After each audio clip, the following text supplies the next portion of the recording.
کے رہبر تم پر سلام ہردم۔ تمامی حضرات اچھے سے ہوں گے، بخیر ہوں گے۔ میرا نام احمد علی ہے اور آپ دیکھ رہے ہیں عربی سیکھیں چینل۔ عربی سیکھیں چینل میں آپ تمامی حضرات کا خیر مقدم کرتے ہیں۔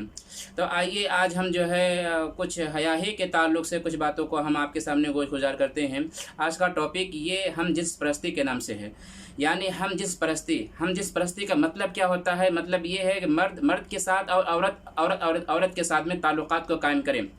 تو اسے کہتے ہیں ہم جنس پرستی۔ یہ ہمارے اسلام میں حرام ہے، ہمارے شریعت میں حرام ہے، اور کسی بھی مذہب کے اندر مذہب ہونے کے اعتبار سے اس چیز کی اجازت بالکل نہیں ہے۔ یہ چیز مغربی تہذیب سے آئی ہے، اور یہ چیز بہت ہی گندی اور بے حیائی کی آخری انتہا پر، یعنی انتہائی بے حیا چیز ہے یہ،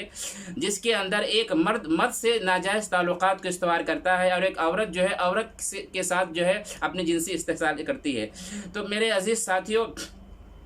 ہمیں ان تمام بے حیائی اور بری باتوں سے بچنا چاہیے، کیونکہ اخلاقیات سے بہت گری ہوئی چیز یہ ہے۔ آئیے ہم آپ کو بتاتے ہیں، قوم لوط جو ہے وہ ایسی قوم تھی جس کو اللہ تبارک تعالیٰ نے طرح طرح کی نعمتوں سے جو ہے ان کو عطا فرمایا تھا۔ دنیا کی ہر نعمتیں ان کے پاس،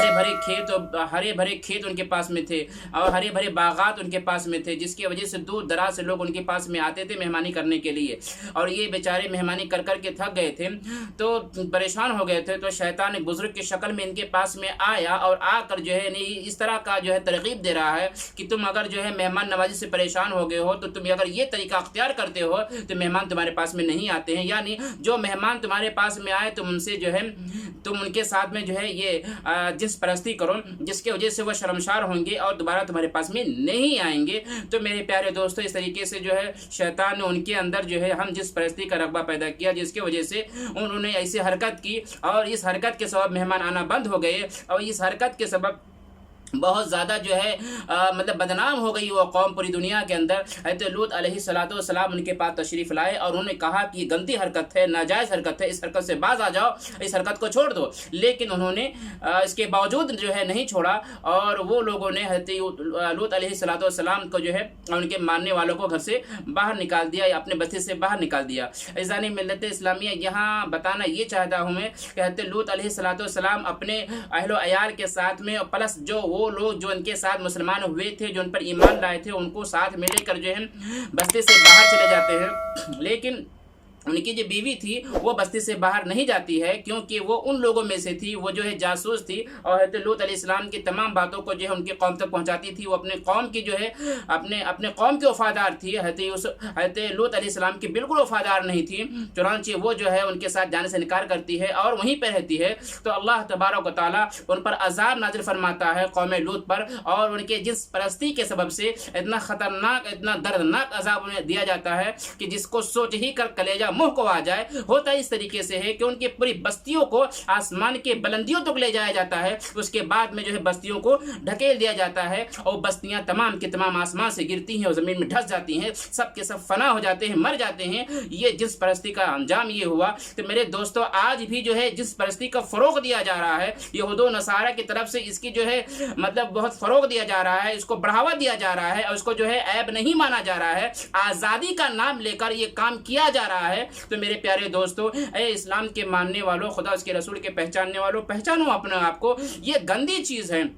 بے حیائی پھیلانے والی چیز ہے، اور یہ ایسی چیز ہے جو کوئی معاشرہ پسند نہیں کرتا ہے۔ کسی دھرم اور کسی مذہب کے لوگ یہ سب چیز کے سمجھدار اور جانکار جو لوگ ہیں، وہ یہ سب چیز کو مطلب گھناؤنا سمجھتے ہیں، کیونکہ یہ معاشرے کی برائی ہے۔ اگر اس برائی سے ہم نہیں بچے تو ایک دن ہم برباد ہو جائیں گے، تباہ ہو جائیں گے۔ یہ مغربی تہذیب جو ہے ہمیں سکھاتی ہے، اور ہمارا اسلام، ہمارا دھرم، ہماری انسانیت یہ ہمیں سکھاتی ہے کہ ہمیں اس چیز سے دور رہنا ہے، تاکہ ہم گناہوں سے عزیز الرحمان کوئی ایک مفتی ہے، ان کو مفتی کہنا بھی جائز نہیں ہے اگر انہیں ایسی حرکت کیا ہے تو، جو پاکستان کے مفتی ہیں، تو انہوں نے جو ہے ایسی حرکت کیا ہے، کسی بچے کے ساتھ میں انہوں نے جو ہے جنسی استحصال کیا، اور یہ خبر جو ہے سوشل میڈیا پر بھی جو ہے بہت زور و شور سے بہت زور و شور سے یہ سوشل میڈیا پہ یہ خبر پھیل گئی ہے، لوگ جان چکے ان کے بارے میں۔ تو افسوس کی بات یہ ہے کہ بہت سارے لوگ ان کے جو ہے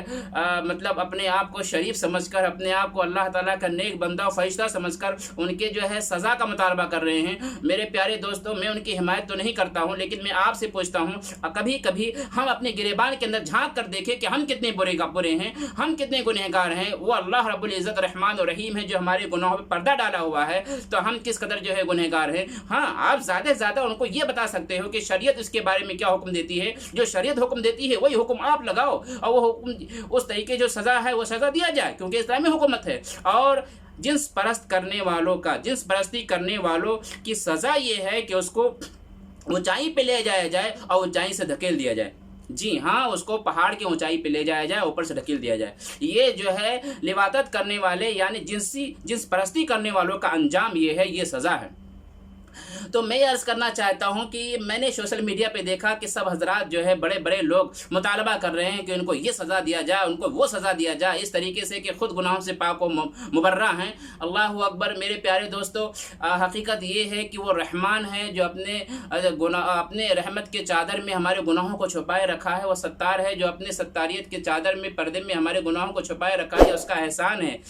کب کس کے گناہ کو وہ کھول دے یہ ہم نہیں جانتے، اس لیے اپنے گناہوں سے توبہ و استغفار کریں، اپنے گناہوں کی معافی مانگیں، اپنے آپ کو بالکل ولی کامل نہ سمجھ لیں۔ اگر کوئی گناہ کر رہا تو انسان ہی تو تھا، اس کے دل میں شیطان نے وسوسہ ڈالا تو اس نے گناہ کیا۔ اب جو ہے اللہ تعالیٰ سے یہ دعا کرو کہ اللہ تعالیٰ اس کو توبہ کی، سچے توبہ کی توفیق بھی عطا فرما دے، تاکہ جب اس دنیا سے جائے تو پاک و صاف ہو کر جائے، اچھے ہو کر جائے۔ آپ ذرا دیکھیں، گناہ کا مسئلہ ہے تو کیا پیارے آقا علیہ الصلوۃ والسلام کے دور میں گناہ نہیں ہوئے؟ کیا ایک صحابی رسول سے گناہ زنا سرزد ہو گیا تو پیارے آقا صلی اللہ علیہ وسلم کی بارگاہ میں آ کر اپنی زبان سے اقرار کرتے ہیں کہ یا رسول اللہ، مجھ سے گناہ یہ سرزد ہو گیا ہے، یہ گناہ میں کر بیٹھا ہوں، میں زنا کر بیٹھا ہوں، میں شادی شدہ ہوں، اور اگر شادی شدہ یہ گناہ کرے یعنی زنا کرے تو اس کو رجم کیا جائے گا، یعنی اس کو پتھر سے اتنا مارا جائے کہ جو ہے وہ ہلاک ہو جائے، برباد وہ ہلاک ہو جائے اور مر جائے، اس کو اتنا پتھر سے مارا جائے۔ یہ اسلام کا کہتا ہے۔ کیوں؟ اس لیے تاکہ لوگ ڈریں کہ شادی کرنے کے بعد میں ایسی گھناؤنی حرکتوں سے باز آئیں۔ تو میرے پیارے دوستو، اسلام نے ہر طریقے کا حل بتایا گیا ہے، اسلام میں ہر مسئلے کا حل موجود ہے، لہٰذا خود یہ جو ہے فیصلہ کرنے کی کوشش نہ کریں کہ کس کو کیا سزا دینی ہے، اپنے گناہوں پر جو ہے نظر رکھیں، اپنے رب سے معافی مانگیں، اللہ تبارک تعالی ہمیں معاف عطا فرمائے، اور یہ گھناؤنی حرکت سے، جنس پرستی جیسی گھناؤنی حرکت سے اللہ تبارک تعالی ہمیں محفوظ فرمائے اور ہمارے گناہوں کو معاف فرمائے۔ میرے دوستو، اب میرے جانے کا وقت ہو گیا ہے، میں جاتا ہوں۔ انشاءاللہ تعالی عنقریب پھر جو ہے اچھی کوئی بہترین ٹاپک پر اچھی ویڈیوز بنا کر آپ کے سامنے پیش کروں گا۔ جب تک کہ اپنا خیال رکھیں، اپنے گھر والوں کا خیال رکھیں، ٹھیک ہے؟ میں آتا ہوں ایک نئی ویڈیو کے ساتھ میں۔ السلام علیکم ورحمۃ اللہ تعالی وبرکاتہ۔